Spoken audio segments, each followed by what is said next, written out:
Hello, নমস্কার বন্ধুরা। Good evening সবাইকে। কেমন আছো সবাই? আশা করি সবাই ভালো আছো। আমি আর আমার সোনারাও খুব ভালো আছি। তো আমার এই ছোট্ট পরিবারে আরেকটি নতুন ব্লগে তোমাদের সবাইকে অনেক অনেক ভালোবাসা আর ওয়েলকাম জানাচ্ছি। তো ভিডিওটি শেষ পর্যন্ত দেখো। আশা করি শেষ পর্যন্ত দেখলে ভিডিওটি তোমাদের খুব ভালো লাগবে।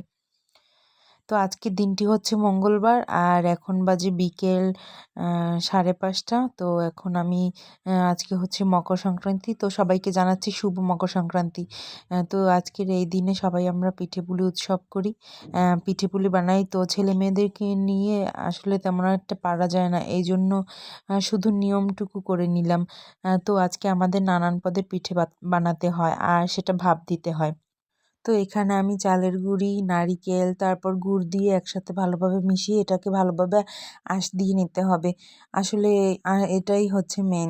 তারপর আঁশ দিয়ে এটাকে হাতের মুঠে মুঠো মুঠো করে তারপর এটাকে ভাপ দিতে হবে।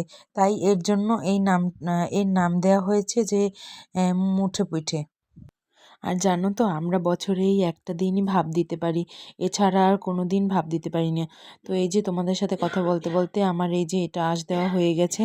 এবার আমি এটাকে মুঠো করে বানিয়ে নেব। দেখি কটা হয়।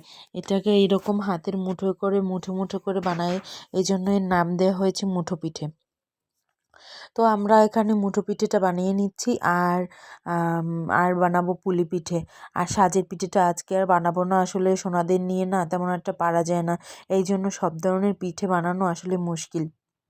তো ঠাম্মিকে বলেছিলাম নারকেলটা কুড়িয়ে দিতে, তো শুরুতে তোমরা দেখতেই পেলে যে ঠাম্মি নারকেলটা কুড়িয়ে দিচ্ছে। তো কিছুটা নারকেল রেখে আর বাকিটা এর মুঠো পিঠের ভিতরে দিয়ে দিয়েছি। তো আর যে নারকেলটা রেখেছি সেটা আঁশ দিয়ে তারপর পুলি পিঠের ভিতরে দেব। তো পুলি পিঠের পুরটা আমি পরে রেডি করব। আর পুলি পিঠের জন্য যে ডোটা তৈরি করতে হবে সেটা আমি আগের থেকেই তৈরি করে রেখেছিলাম। তারপর এই মুঠো পিঠেটা বানাতে এসেছি। তো মুঠো পিঠেটা বানানো হয়ে গেলে তারপর আমি চলে যাব নারকেলটা আঁশ দিতে।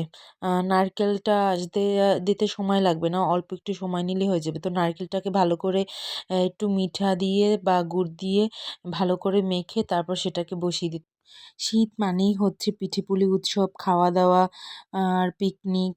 আর মকর সংক্রান্তি সেটা তো পিঠেপুলির অন্যতম একটা উৎসব। আর মকর সংক্রান্তিতে পিঠে বানাবো না সেটা কি কখনো হয় বলো? তাই অল্প করে কিছুটা বানিয়েই নিলাম। ভেবেছিলাম একবার বানাবো না, কিন্তু তারপরে ভাবি যে না, ভালোও লাগে না না বানালে। তো এই জন্য কিছু অল্প করে বানিয়ে নিলাম, শুধু একটি নারকেল দিয়ে যে কটা হয় সে কটাই বানিয়ে নিলাম। তো এখানে আমার মুঠো পিঠে কটা বানানো হয়ে গেছে। কটা হলো সেটা তো দেখতেই পেলে। আর এইখানে দেখো এই যে অল্প একটু, খুবই সামান্য একটু নারিকেল মিঠা দিয়ে ভালো করে মেখে সেটাকে বসিয়ে দিয়েছি। তো এটাকে ভালো করে আঁচ দিয়ে তারপর নামিয়ে একটু ঠান্ডা করে নিয়ে তারপর পিঠাটা বানিয়ে নেব।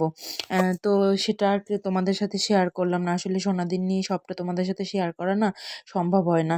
এই জন্য তো যতটুকু পারিস ততটুকুই তোমাদের সাথে শেয়ার করার চেষ্টা করি পুরোটাই দেওয়ার, কিন্তু হয়ে ওঠে না। তো এই যে আমার নারকেলটা আঁচ দেওয়া হয়ে গেছে আর ওইদিকে সোনারাও খুবই জ্বালাতন করছে ওদের। তো অফ ক্যামেরায় আমি পুলি পিঠে কটা বানিয়ে নিয়েছি। এই যে দেখো এখানে ওই যে পুলি পিঠে আর মুঠো পিঠে, এটাকে আমি ভাপ দিয়ে নিয়েছি। তো এটাকে আমি সারা রাত্র এভাবেই রেখে দেবো, কালকে সকালে এটাকে তুলে নেব।